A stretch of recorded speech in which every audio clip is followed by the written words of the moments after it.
I had started building it almost 3 years ago. I found out that I had cancer, so I had to stop on it.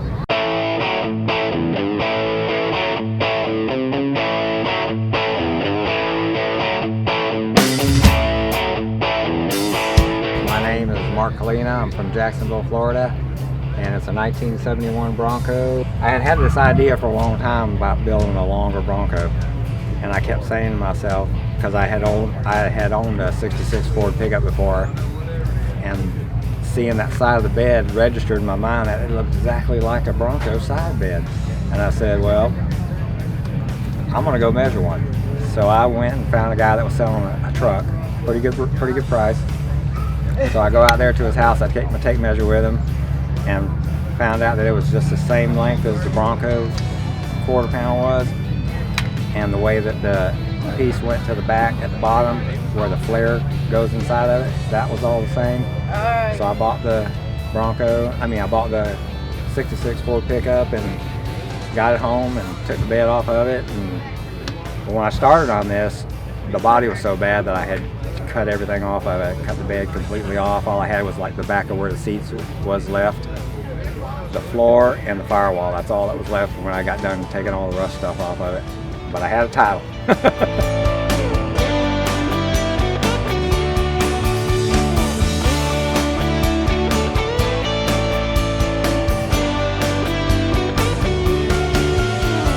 So I started working on it, and I cut all the bad off of it, which didn't leave much. I ended up replacing most of the floor, the quarter panels, kick panels.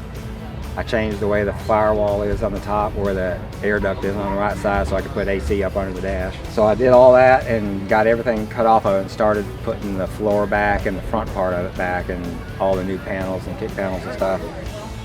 Then I started fitting the bed off of it on it from that Ford pickup. Took the tailgate off. Tailgates on the '66 Ford pickup look exactly like a Bronco tailgate, in which they are. They're just, a Bronco's narrower. 9 inches to be exact, because that's how much I had to take out of the center of the bed of that pickup. But it's got every piece of that bed is on that Bronco with that 9-inch section cut out. When I put it back together, I set the tailgate up there and it fit perfect on the back of it.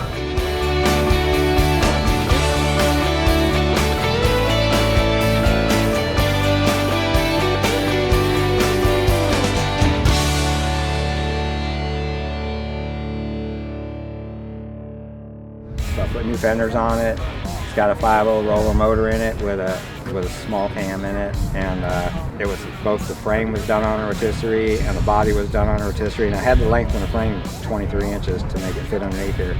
It's got an extra cross member in it. It's got different mounts at the back because it's got 2 extra mounts too, body mounts. So it has a total of 10, I believe. There's 8 on a regular Bronco, I think. The top, I lengthened it 6 inches. It's a little short cab top. I had bought a Bronco. I had been looking for a Bronco top that was already cut, or I could cut down, and I found one that was already cut, just exactly like I wanted to.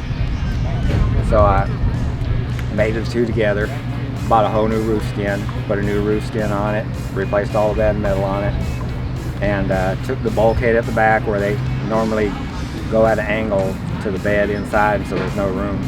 So I made it straight up and down, and being at the top was longer, I got like 10 inches behind my seat now. There's no room behind a regular Bronco and a half cab.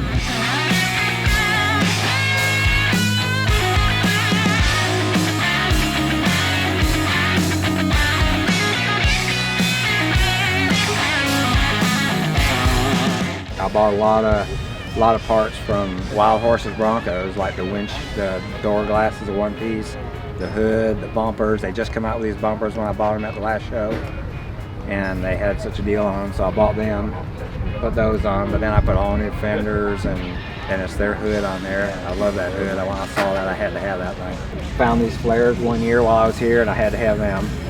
I thought them looked so good, so I put the new flares on. It's got mirrors off of like a middle 90s Ford pickup, and because that's what's on I got an F-250 crew cab short bed, it's on that too.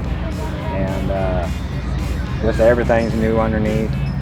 Tried to do whatever little clean trick thing that I knew how to do to it. I even put bed bolts in the bumpers so they're shorter and didn't stick up so far, and blacked out everything I could black out. A lot of the stuff I bought already had the blacked out stuff in it.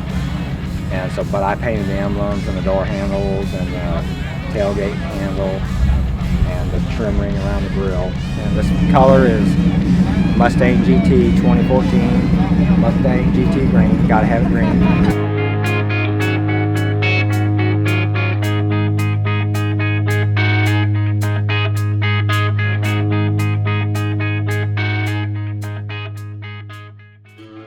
I had started building it almost 3 years ago. I found out that I had cancer, so I had to stop on it.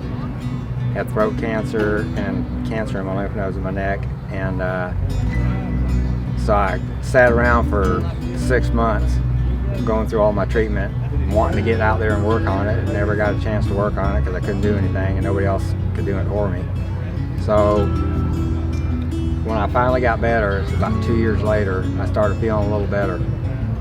I finally got out to my garage and started doing a little bit every day. One day, I've been working on cars for a long time and built a lot of others. This is my 14th Bronco, and I started back on it knowing that if I started on it, I wouldn't want to stop. So that kept me going, helped me get my strength backed up. About the time I got done with it, I was feeling a whole lot better. I'm not 100%, but I'm a lot better than what I was.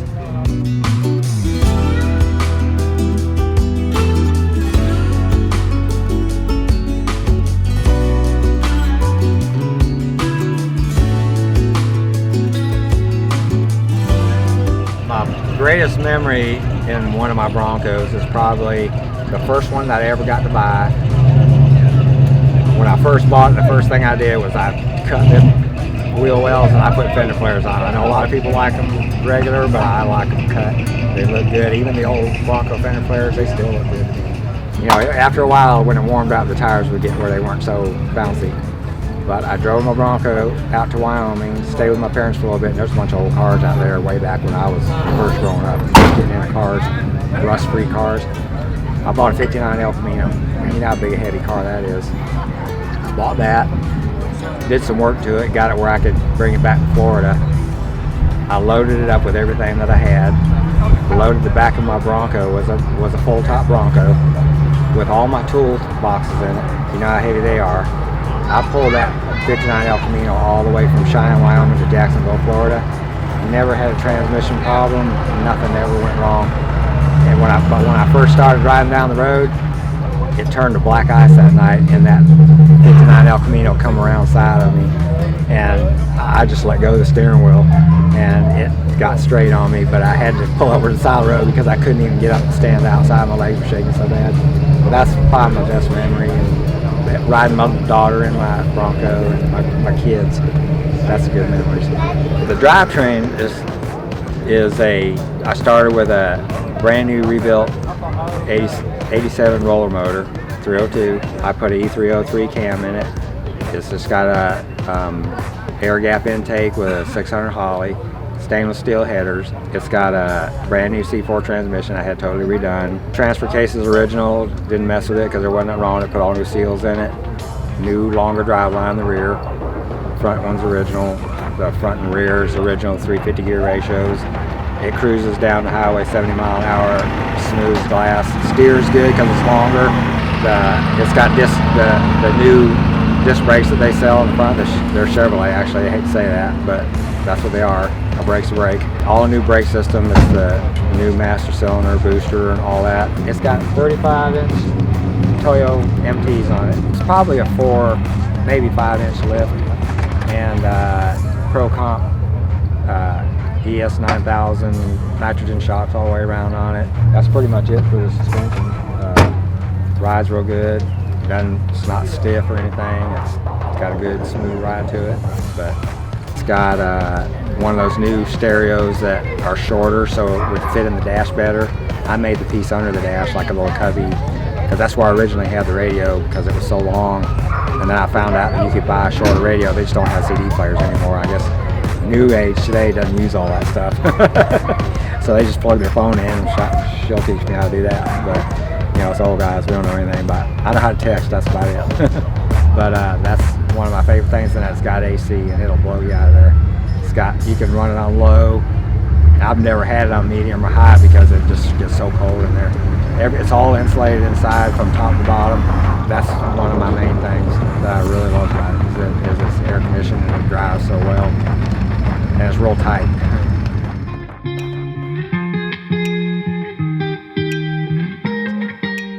Oh, I cut my fingers every day when I'm doing something. I ain't doing nothing unless I'm cutting myself or scraping my skin or can't really think of anything. When I was sick and had cancer, my son's boss drove up in my driveway one day, and I couldn't see nothing behind his truck, but he had a trailer back there. I walked outside, and he had bought me a lift and took it to my house, and him and my son put it up in about 20 minutes. And so now I got a lift, man. I can just set that body on there and let it down perfectly, like it just sits right where you want it to sit. No problem. I gotta say this, I'm a born again Christian, and I believe without the Lord sparing my life that I could never have done this. He's been good to me.